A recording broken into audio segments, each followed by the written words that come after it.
तो ये वीडियो है ऋग्वेद का वैदिक काल का पार्ट 1 में मैंने वैदिक ग्रंथों का पूरा सोर्सेज और वो जिससे क्या क्या क्वेश्चन पूछे जा चुके हैं वो मैंने अपलोड किया था। ये पार्ट 2 है जिसमें हम सामाजिक, राजनीतिक, आर्थिक, धार्मिक, जीवन से रिलेटेड क्या क्या वैदिक काल के क्वेश्चन आए हैं, दशराज युद्ध या जो भी इम्पोर्टेंट सेक्शन है उसका सारा क्वेश्चंस करेंगे। और जैसा कि मैंने पिछली वीडियो में आपसे पूछा था कि अगर आप वैदिक काल से जुड़े 40 से 50 क्वेश्चंस को मतलब सॉल्व करना चाहते हैं या क्वेश्चंस देखना चाहते हैं तो मुझे कमेंट करके बताइए, तो मैं तीसरी वीडियो भी अपलोड कर दूँगी। तो चलिए शुरू करते हैं। सबसे इम्पोर्टेंट इसके बाद का आगे का क्या है, दशराज युद्ध। दशराज युद्ध में इसका वर्णन मिलता है ऋग्वेद के 7वें मंडल में। दशराज युद्ध का वर्णन है कहाँ, ऋग्वेद के 7वें मंडल में, जिसके रचयिता कौन थे, गुरु वशिष्ठ। अब दशराज युद्ध किस नदी के किनारे हुआ, तो परुष्णी नदी के किनारे हुआ। ठीक है, परुष्णी नदी के किनारे हुआ। और किसके किसके बीच हुआ, राजा सुदास और 10 राजा के बीच में। तो बेसिकली 10 राज युद्ध भरतों के राजा जो थे सुदास, ये कौन से वंश के थे, त्रिशु वंश के थे। और 10 राजा का एक संघ था, इसमें पंचजन थे। पंचजन कौन कौन से थे, पंचजन में थे आपके अनु, द्रहु, पुरु, यदु और तुर्वस। अनु, द्रहु, पुरु, यदु और तुर्वस, ये पंचजन थे। और इसके अलावा 5 छोटी जनजातियों के लोग थे, उन लोगों ने मिल करके किया था। तो सुदास और 10 राजा के बीच में युद्ध हुआ था। और इस युद्ध में जीत किसकी हुई थी, सुदास की हुई थी। सुदास के पुरोहित कौन थे, यही वशिष्ठ थे सुदास के पुरोहित। तो ये है 10 राज युद्ध से रिलेटेड इंपॉर्टेंट क्वेश्चन। तो युद्ध में जो जन का नेता होता था वही मेन होता था। इसके बाद अगला इंपॉर्टेंट है पुराण से रिलेटेड। पुराण टोटल कितने हैं, 18 पुराण हैं। ठीक है, और 18 पुराण के रचयिता कौन है, लोमहर्ष और उनके पुत्र उग्रश्रवा। यही है पुराणों से रिलेटेड इंपॉर्टेंट सेक्शन। बस 10 राजयुद्ध और पुराण से, इससे ज़्यादा आपको नहीं करना तैयारी। आप चलिए हम लोग देख लेते हैं उस समय का सामाजिक, राजनीतिक, आर्थिक, धार्मिक जीवन ग्रंथों की नज़र में, ग्रंथों में क्या क्या व्याख्या की गई है। तो अब देख लेते हैं वैदिक काल का समाज। ये सिर्फ आपके प्री के लिए इम्पॉर्टेंट नहीं है, आपका मेंस का भी पूरा सामाजिक जीवन पे एक बेसिक स्ट्रक्चर तैयार हो जाएगा इस सारे कीवर्ड्स को देख करके। बहुत सारे स्टूडेंट्स ने मुझसे कीवर्ड्स के बारे में क्वेश्चंस पूछा है, कीवर्ड्स क्या होते हैं। तो चलिए मैं बताती हूँ। सबसे पहले जो ऋग्वैदिक काल का समाज था ना, वहाँ की सबसे छोटी इकाई परिवार होती थी। परिवार को क्या कहा जाता था, गृह कहा जाता था। ठीक, इसके बाद ऋग्वैदिक समाज जो था वो पितृसत्तात्मक समाज था। तो वरुण सूक्त के सुनह सेप आख्यान में ज्ञात होता है कि पिता अपने संतान को बेच भी सकता था, यानी कि पूर्णतः पता है कि पितृसत्तात्मक संतान वो व्यवस्था थी। इसके बाद ऋग्वैदिक काल में, वैदिक काल में वर्ण व्यवस्था थी। वर्ण व्यवस्था कैसे पता चलता है, तो 10वें ऋग्वेद के 10वें उसमें हमने देखा, पिछली वीडियो में हमने पढ़ा था, 10वें मंडल के पुरुष सूक्त में शूद्र शब्द का वर्णन किया गया है। ठीक है, इसके अलावा विराट पुरुष की व्याख्या की गई है। ये विराट पुरुष क्या है, एक ऐसे पुरुष की व्याख्या की गई है जिसके मुंह से ब्राह्मण, भुजा से क्षत्रिय, जंघा से वैश्य और पैर से शूद्रों का उत्पन्न हुआ, यानी कि वर्ण व्यवस्था उस समय थी। इसके अलावा गोत्र शब्द का उल्लेख सर्वप्रथम ऋग्वेद में मिला है, यानी कि गोत्र व्यवस्था भी थी। तो ये सारी चीज़ें उस समय के समाज की व्यवस्था के बारे में बताता है। पितृसत्तात्मक परिवार सबसे छोटी इकाई हुआ करती थी, वर्ण व्यवस्था थी, और मतलब किस तरह से जाति व्यवस्था थी कि विभाजन किया गया, और गोत्र व्यवस्था भी थी। अब समाज में नारी की स्थिति देख लेते हैं, क्योंकि वो भी बहुत इंपॉर्टेंट है। तो नारी की स्थिति के बारे में सोर्सेज में हमने पढ़ा कि पत्नी को पति की अर्धांगिनी कहा जाता था। ये हमने पिछले वीडियो में देखा, शतपथ ब्राह्मण में कहा गया पत्नी को पति का अर्धांगिनी। तो इससे भी इसका कंक्लूजन निकाला जा सकता है। और सोर्सेज भी आपको याद रखना है शतपथ में, प्री के लिए इम्पॉर्टेंट। इसके बाद वहतु क्या था, ये क्वेश्चन आया हुआ है। वहतु किसे कहते थे, वहतु जो होता था कन्या की विदाई के समय जो उसको उपहार दिया जाता था, जो कि अब दहेज कहा जाता, वो होता था वहतु।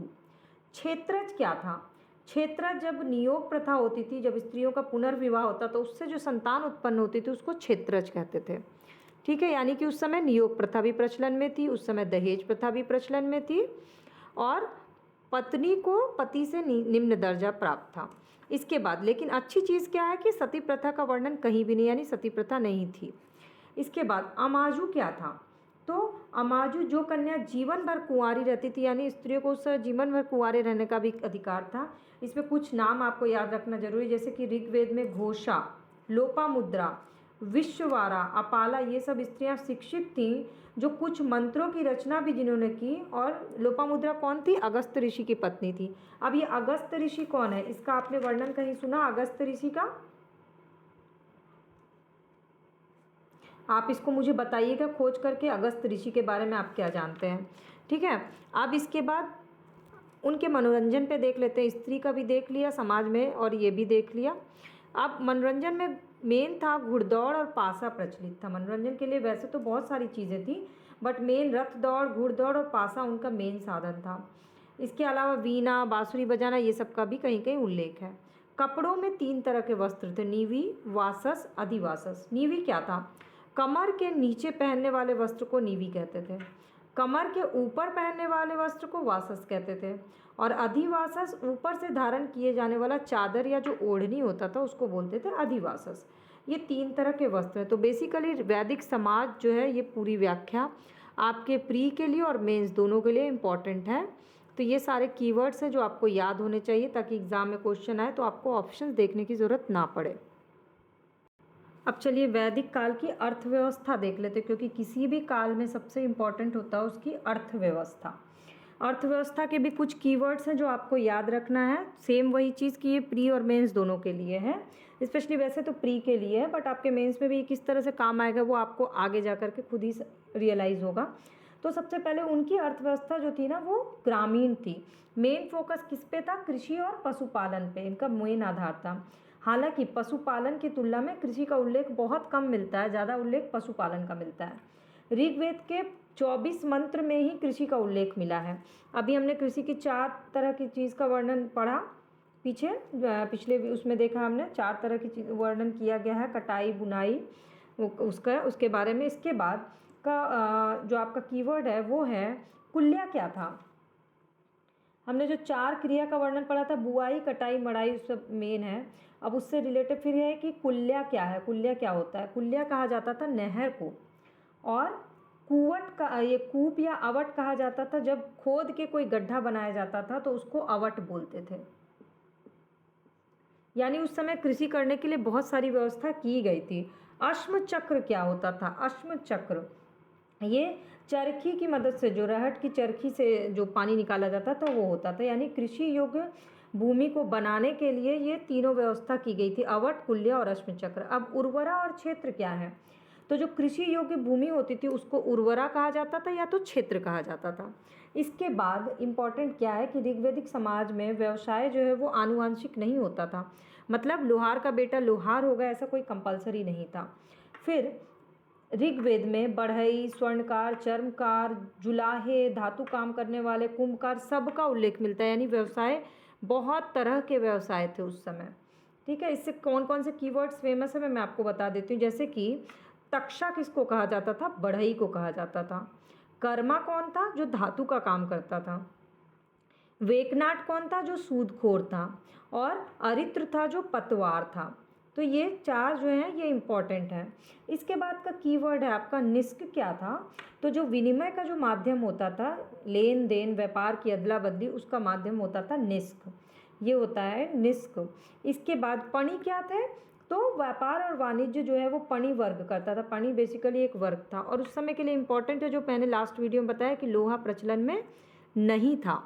ठीक है, तो ये अर्थव्यवस्था हो गई जो कि ग्रामीण थी। कृषि पशुपालन मेन था, जिसमें पशुपालन की ज़्यादा व्याख्या है, कृषि की कम व्याख्या है।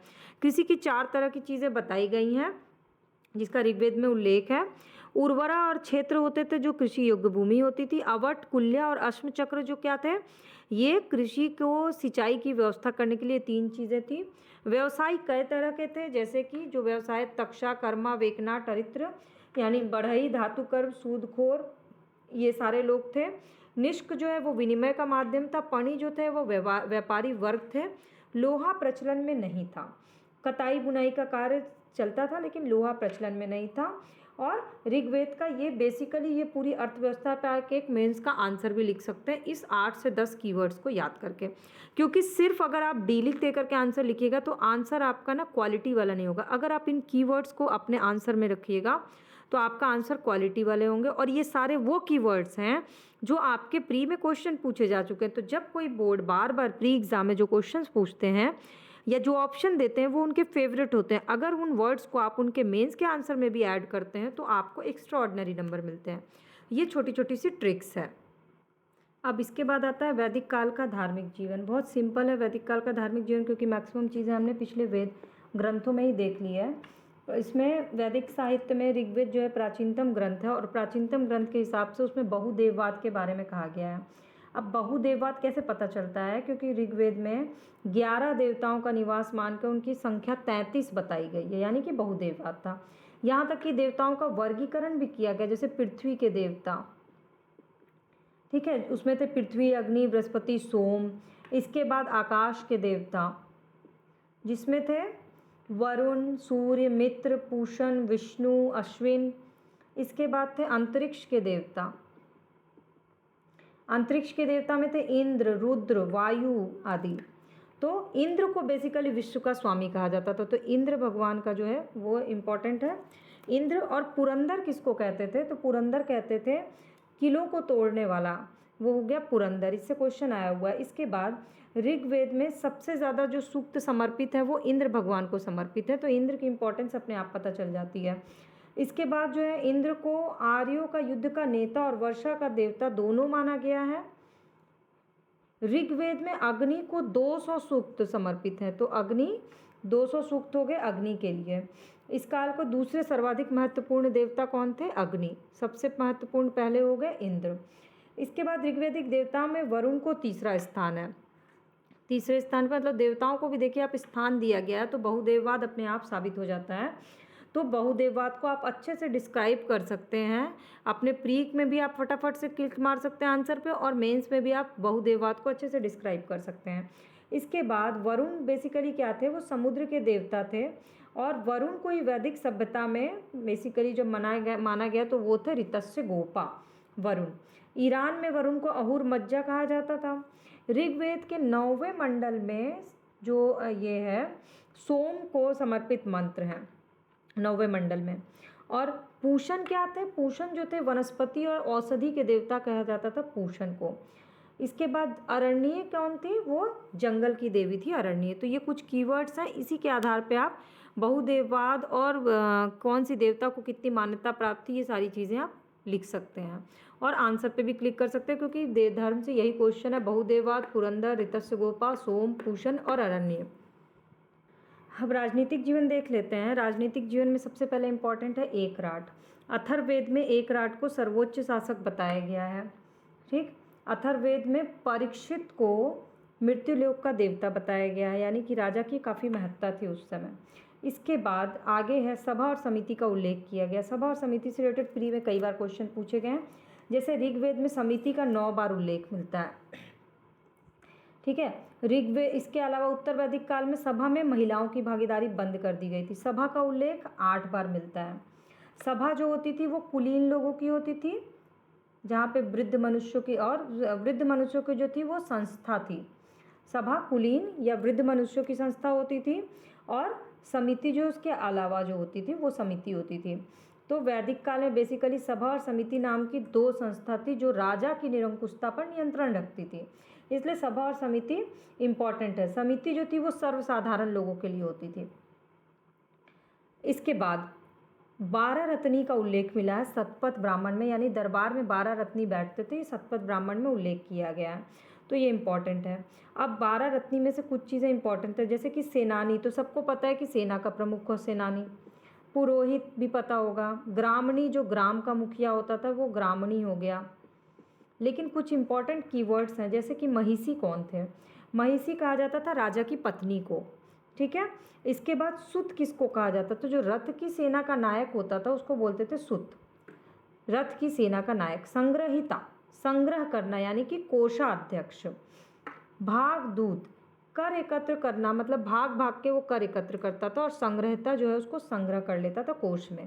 पालागल जो होता था वो विदूषक होता था, और शता जो थे वो प्रतिहारी या दौवारिक होते थे। तो ये सब 12 रत्नी जो है ये इंपॉर्टेंट है, जिसमें से ये कीवर्ड्स आपके लिए 12 रत्नी के इंपॉर्टेंट है। इसके अलावा उस समय राजसूय यज्ञ का भी चर्चा है सतपथ ब्राह्मण में, कि 17 प्रकार के जल से राजा का अभिषेक होता था, सतपथ ब्राह्मण में कहा गया है। तो बेसिकली उस समय के राजनीतिक जीवन में राजा के बहुत इंपॉर्टेंस थी। एक राट था, परीक्षित था जो मृत्युलोक का स्वामी था, दरबार में 12 रत्नी होते थे जिसमें से मेन थे महिषी, सुत, संग्रहिता, भागदूत, पालागल, शता, सेनानी और ग्रामणी। सभा और समिति का उल्लेख मिलता है 8 बार 9 बार, और सभा समिति एक आम जन के लिए थी और एक जो सभा कुलीन लोग थे उनके लिए थी। इसके अलावा राजसूय यज्ञ और पुरुष मेघ यज्ञ का भी वर्णन है सतपथ ब्राह्मण में। 17 जल से प्रकार के जल से राजा का अभिषेक होता था। तो ये हो गया उस समय का राजनीतिक जीवन। अब मुझे आप लोग कमेंट करके ये बताइएगा कि आपको वैदिक काल का 40 से 50 क्वेश्चन प्री के लिए इंपॉर्टेंट देखना है, तो कमेंट सेक्शन में कमेंट करके बताइए, तो मैं तीसरी वीडियो वैदिक काल की पार्ट 3 अपलोड कर दूंगी। चलिए, तो अगली वीडियो के लिए तब तक इस वीडियो को अच्छे से याद कर लीजिए, क्योंकि ये प्री के लिए बहुत इंपॉर्टेंट है।